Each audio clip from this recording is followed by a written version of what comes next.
સાથીઓ, હું ચંદ્રિકા સોલંકી.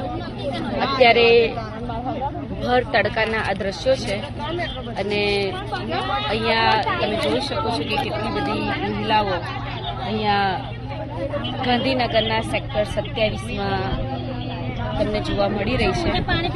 કારણ એ છે કે આ ઉતારો એ પાણી પીવે છે. જો ઠંડા પાણીની બોટલો, જો ગુજરાતની અંદર દારૂ મળે છે, પરંતુ અફસોસ સાથે કહેવું પડે છે કે પાણી પીવાનું મળતું નથી. બરાબર છે. અહીંયા વિડીયો ઉતારો, ઠંડુ પાણી પીવે છે, વિડીયો ઉતારો.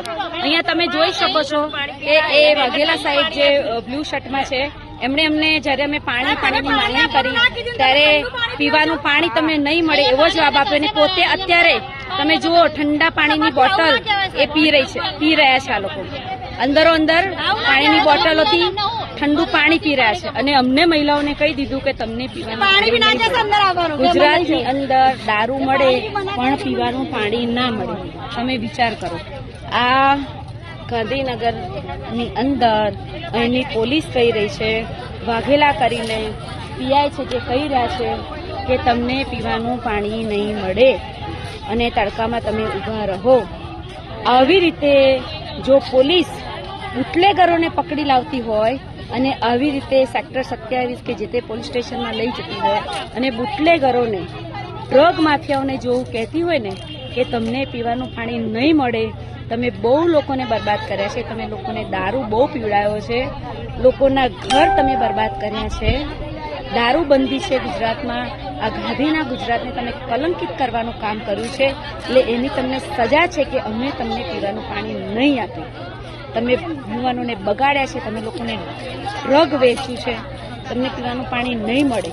તો આવું બુટલેગરોને, ડ્રગ માફિયાઓને કીધું હોય તો કદાચ લેખે લાગે, પરંતુ આ ફ્રન્ટલાઇન કોરોના વોરિયર્સનું જે કામ કરે છે, આ જે મહિલાઓ તમે જોઈ રહ્યા છો ઠેર ઠેર અલગ અલગ જગ્યાએ, આ જે મહિલાઓ છે એમના માટે પોલીસ અહીંયા કહી રહી છે કે તમને પીવાનું પાણી નહીં મળે.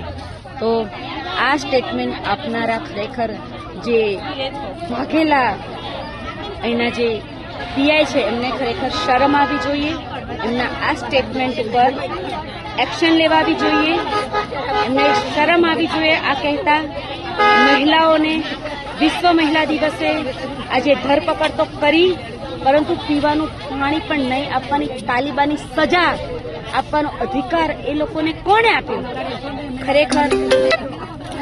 ખરેખર લોકો પીવાના પાણીની પરબો બંધાવે છે, પક્ષીઓને પાણી પીવડાવે છે, કૂતરાને, બલાડાને, ગાય, ભેંસ, જાનવરને લોકો ઘર આંગણેથી પસાર થઈને પાણી પીવડાવે છે. અને આ વિચારો, આ માનસિકતા, પોલીસની માનસિકતા કેટલી વિકૃત થઈ ગઈ છે, પોલીસનું મગજ કેટલું ખરાબ થઈ ગયું છે. બુટલેગરોનો સંગ કરીને, ડ્રગ માફિયાઓનો સંગ કરીને, લુખ્ખાઓ, ગુંડાઓનો સંગ કરીને આ લોકોના વિચારો પણ હવે લુખ્ખાઓ, ગુંડાઓ, બુટલેગરો જેવા થઈ ગયા છે.